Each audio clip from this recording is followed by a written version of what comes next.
Assalamualaikum warahmatullahi wabarakatuh. Kenalkan, kami dari kelompok izin yang beranggotakan Reki Yudariswana, Armin Amelinda Dewan Mazaya, Salma Yovita Balkis, Cici Salpia. Di sini kami akan membicarakan tentang kasus ledakan tungku pada industri pengecoran logam. Yang akan dijelaskan dengan saya sendiri. Profil pabrik pengecoran logam Batur Jaya merupakan koperasi yang didirikan untuk menaungi seluruh pengrajin industri pengecoran logam di Kecamatan Ceper, Kabupaten Klaten, Jawa Tengah.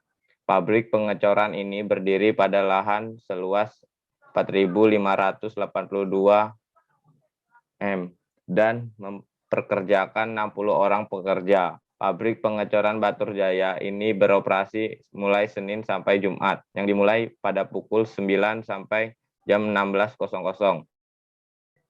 Pada industri pengecoran logam, ini memproduksi menggunakan tungku induksi, di mana tungku menggunakan listrik sebagai bahan bakarnya. Dalam satu hari, pabrik pengecoran logam Batur Jaya ini meleburkan tungku sebanyak 2 tungku peleburan. Produksi yang sering dihasilkan pada pabrik pengecoran logam ini menghasilkan rem kereta api dan alat-alat permesinan lainnya. Yang kedua, identifikasi. Potensi bahaya yang mungkin terjadi di pabrik pengecoran logam Ceper, Kabupaten Klaten antara lain. Yang pertamanya luka bakar. Ketika proses pengecoran logam bisa saja mengakibatkan terkenanya luka bakar dikarenakan pada tersebut terjadi letupan-letupan ketika memasukkan bahan baku ke dalam tungku maupun pada saat penuangan cairan logam pencetakan. Letupan-letupan dan cairan logam tersebut bisa saja keluar dan mengenai pekerja. Kedua, terjadinya iritasi pada mata. Pada industri pengecoran logam ini bisa saja terjadi iritasi pada yang diakibatkan adanya debu-debu dan pasir pada proses cetakan pasir dan bisa saja terkena letupan dari proses pemasakan logam. Yang ketiga, terjadi ledakan pada tungku pengecoran logam. Tungku yang digunakan merupakan jenis tungku induksi yang dapat digunakan untuk keperluan superheating, memanaskan logam cair di atas temperatur cair normal untuk memperbaiki mampu alir. Dengan bantuan tenaga listrik dengan tegangan 7-800 ampere, suhu pada proses pengecoran logam ini kisar 1.500 sampai 1.600 derajat. Tungku ini berkapasitas 500 kilogram. Dari industri ini dapat melakukan 8 kali proses pengecoran. Namun jika ada pemesanan yang lebih banyak, maka proses pengecoran tambah. Selanjutnya akan dilanjutkan dengan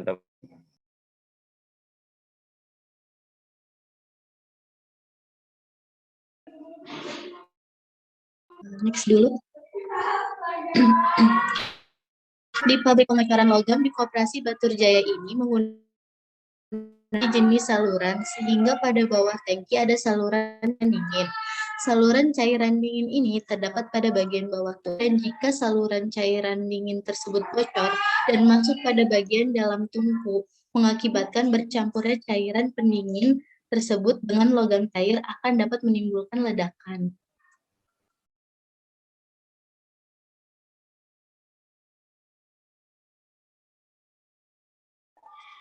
3. Pengendalian. Pabrik pengecoran logam hendaknya dibuat jauh dari pemukiman warga sehingga jika terjadi kecelakaan tidak banyak memakan korban. Yang kedua, tata letak penyimpanan bahan baku dan bahan penunjang lainnya hendaknya dibuat secara baik dan rapi sehingga tidak ada bahan-bahan dan kebutuhan lainnya yang tercecer. Yang ketiga, perlu diadakannya training kepada operator dan pekerja lainnya. Meliputi proses dan keselamatan pada sistem pengoperasian dapat terjadi.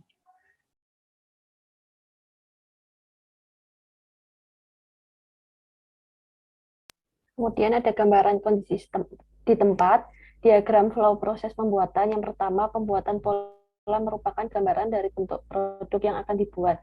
Pola dapat dibuat dari kayu, plastik, atau polimer atau logam. Pemilihan material pola tergantung pada bentuk dan ukuran produk. Yang kedua, pembuatan cetakan-cetakan yang digunakan pada industri pengecoran logam.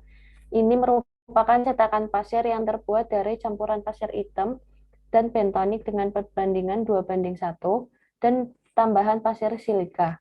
Yang ketiga, proses peleburan logam material ke dalam tungku induksi, namun material terlebih dahulu dicek sesuai dengan material yang dibutuhkan atau tidak.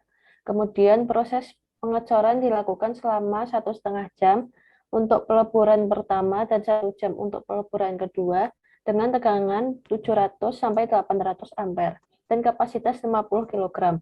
Setelah itu diambil sampel untuk dicek karbonnya.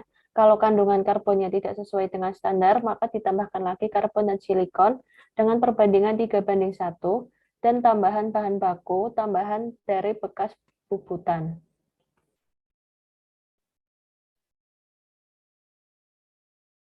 Yang keempat, penuangan cairan logam-logam yang sudah cair tersebut dimasukkan ke dalam cetakan yang sudah dibuat sebelumnya. Yang kelima, pendinginan logam cair yang sudah dimasukkan ke dalam cetakan. Yang keenam, pembongkaran logam yang sudah mengeras tadi dibongkar dari cetakan kemudian dibersihkan.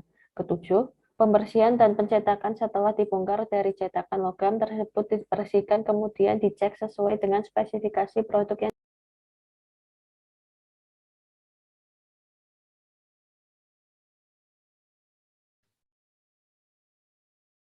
Selanjutnya, next. Selanjutnya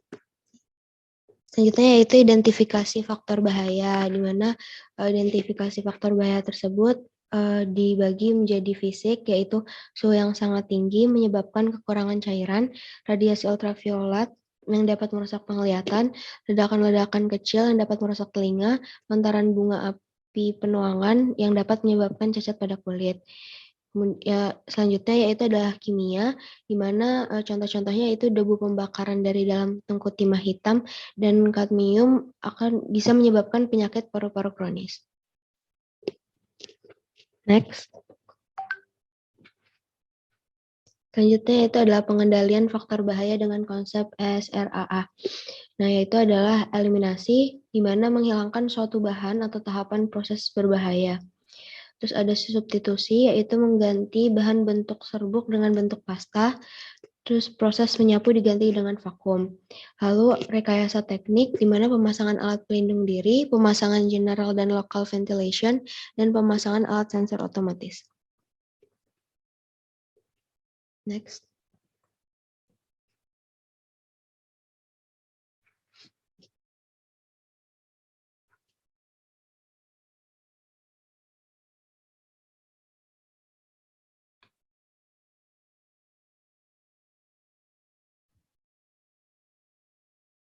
Pengendalian administratif. Di sini terbagi menjadi pemisahan lokasi, pergantian shift kerja, pembentukan sistem kerja, dan pelatihan karyawan.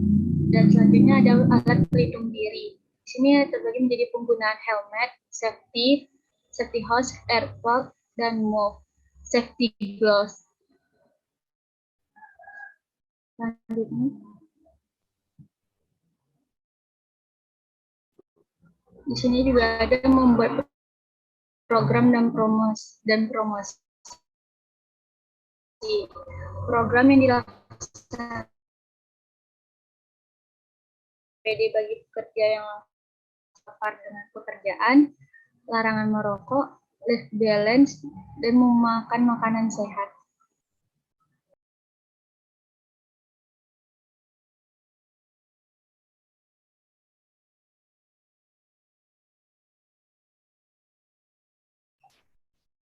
Baiklah, sekian presentasi dari kelompok kami. Bila ada salah kata, mohon dimaafkan. Wabillahi taufiq walhidayah. Wassalamualaikum warahmatullahi wabarakatuh.